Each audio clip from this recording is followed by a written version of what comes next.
encha optional Alan nenga tukwagaliza birungi muganda wange very sweet. So actually bangamba muganda wa banaba yawukana bamuyitani Bobby Brown. He's a brother to Bobby Brown. Baruganda dala naye oli amanyi oluzungu ono tamanyi school fees obani yali ezaamu ne kale naye nga mwebale kubanga mukyali ffenna katweyongere mu maaso n'emboozi zaffe. First and foremost tubadde tukyali ku nsonga alien skin.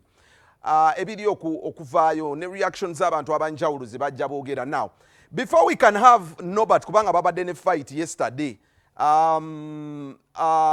Abasumba bavuddeyo omuli Pastor Sempa ne bagamba nti ebimu ku revelations ezitandise okuvaayo ye commentary omukulu ono gye yakola.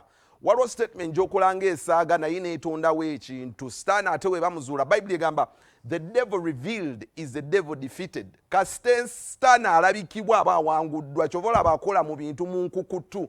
Kaakati bw'ojja n'omutijjisa ensi n'emutegeera nti ye amaanyi g'oyina ga sitaani I swear is going to be defeated. Ate we banamudefeatinga ye adduka ku ggwe gwakuddukako kubanga baba bamutegedde. Anyway, Pastor Sempa n'omuyimbi omulokole n'abayimbi abalala bavuddeyo to react on this and to see how they can. Hey, there is a spiritual way going on according to Pastor Sempa. Mpo mukulu ono.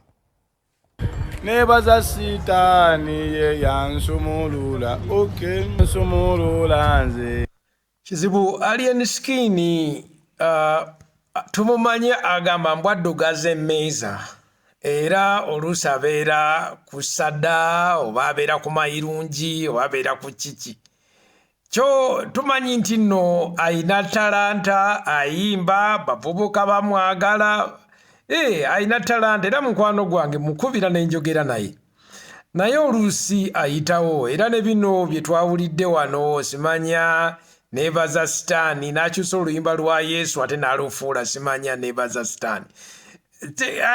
Okusooka tulina okwogera naye nze ndowooza nti yabadde ali aire omanyi abavubuka bagenda ne bakola ki ne bateekamu essada n'ateekamu ebintu ebyawongo ku mutwe ogenda okulaba nga ebintu byayogera ate ayisizaawo ate n'ajjawo n'erinnya mu kifo ky'okwogera erinnya lya Yesu ate n'ayogera ki sitaani.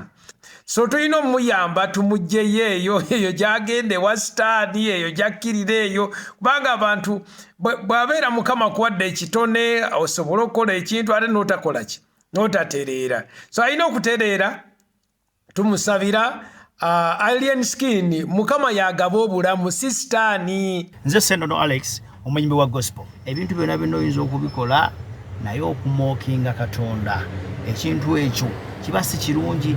Abangi betulabyeko sitaani abasinza sitaani n'abalekayo ne bagwa ne batadda nangulu kikyengezaako okwogera ate bwe wavuddeyo okwogera ate n'abasumba abasumba abayogeddeko n'obawulira obusungu bunene nnyo nga toyagala bakyogereko olwekyo kye wakoze.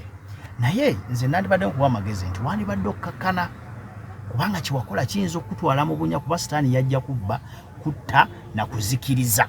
Era takulimba sitaani tayina bulamu bwagaba Mukama yakuwa obulamu yabula ya akola ebikemo bingi nnyo.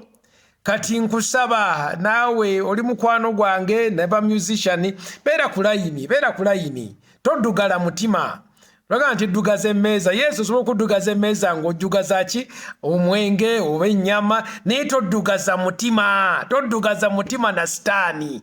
Oluvannyuma lwa kakavidiyo ako ke wakola okusizira ku byendaba ku social media kuno Katonda alinga avuddeyo okwerwanirira nti obadde oyimuse nnyo waggulu ng'abantu bangi bakutegedde abantu bangi bakwagala naye kati ate bw'olaba nga batandise ate against you kitegeeza Katonda avuddeyo okwerwanirira ate jjukira Katonda tebamu bwalwana tawangulwa. Etisigala mu layini buulira enjiri yogera ku Yesu yogera ku bulokozi yogera ku kutambula kwa Mukama ebirabo bya Mukama ne tokosa kitone ekyo ate n'okyonoona oba obadde ng'oli ayirenga wetwetondere gabe bannaye abantu ba Mukama banayi mu nsonyiwe ekintu kye nakoze tekyabaddeyo kyadde kikyamu ne kamiliyoni luli yeenenye waliwo ekintu kyali akoze. So naawe alien skin beera mu layini tereera. Nze nno mbadde nkusaba ku concert eno gye ntegese ku Sunday eno wandibadde ojja tugenda kubeerayo abayimbi ba gospel n'abasumba bagenda kubeerayo tujja kusabira era basobola okukusabira n'abasumba bajja baayo. Ekirala otuule owulize ku nnyimba za gospel, tujja kukuyimbira abayimbi bangi bakuyimbira ennyumba eziryowo emyoyo, onaagenda okuvaawo ng'omutima gwo tegusigadde kyekimu, ng'obulamu bwo Okay, now if the war eva ku politics, never ku physical war, neyingira spiritual, it is serious. Okay, yesterday waliwo akatambi akalabise ku social media nga era omukulu ono Norbert asindika Alien. By the look of things, Norbert confronted Alien. Yazza ababuuzaako ate n'osindika omusajja. Okay, of course tumunoonyezaako okutubuulira ogwabadde kiki, what's really happening. Era naye n'atuwa ensonga nga bwe zaabadde. Katooke tumufune.